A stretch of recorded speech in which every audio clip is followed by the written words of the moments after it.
From here, I have my experience section, and a lot of people put their education up top. This is not important. If you have professional degrees and certifications, we're going to put them right behind your name, so you don't have to worry about putting your education up front. All right. If you've got a PhD, if you've got a PMP, any sort of degrees or certifications you want to highlight, put them there. Education goes further down. Okay. So we jump right into the experience. And then there's a couple ways you can do this. If you have had career progression within a role, I'm going to have you flip this script. So this is my own company. I didn't really show career progression here. So I put the title up top, and then I put the company, the location, and the dates down below. But if you have had multiple roles, I would actually flip this, and I would put the company up top, and then I would put the most recent title and then a few bullets, and then the next title back and a few bullets, so that you're showing career progression instead of making it look like you've moved roles, if that makes sense.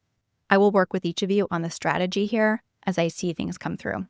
And then we just are going down the list here. And if you have a lot of experience, if you're a more senior candidate, you can choose to do 3 bullet points. If you are a more junior candidate, you can have 5 for every single role that you've held in the past, including, by the way, your educational roles. Your research experience, if you have that, counts as experience. So you're going to put it here and you're going to put it in your education. All right. So you can see I've done this with my PhD work here and even my undergraduate research work here. Now, in most roles for this one, if I was really applying, I would have dropped that. That would not be relevant for this role, but this is an example. So I wanted to show you how that all fits together. Okay.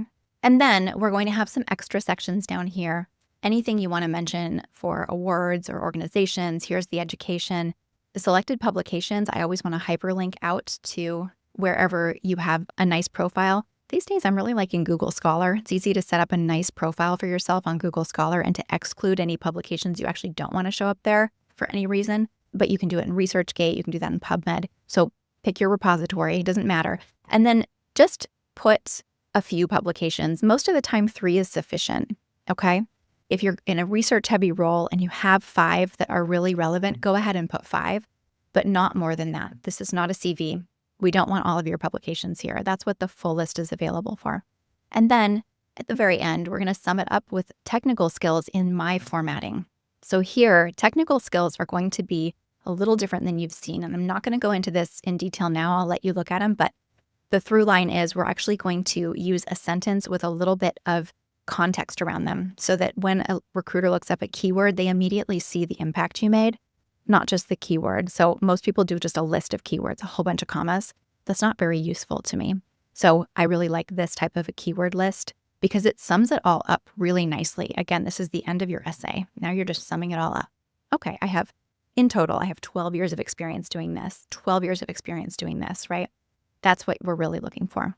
So this is the anatomy of a really compelling resume.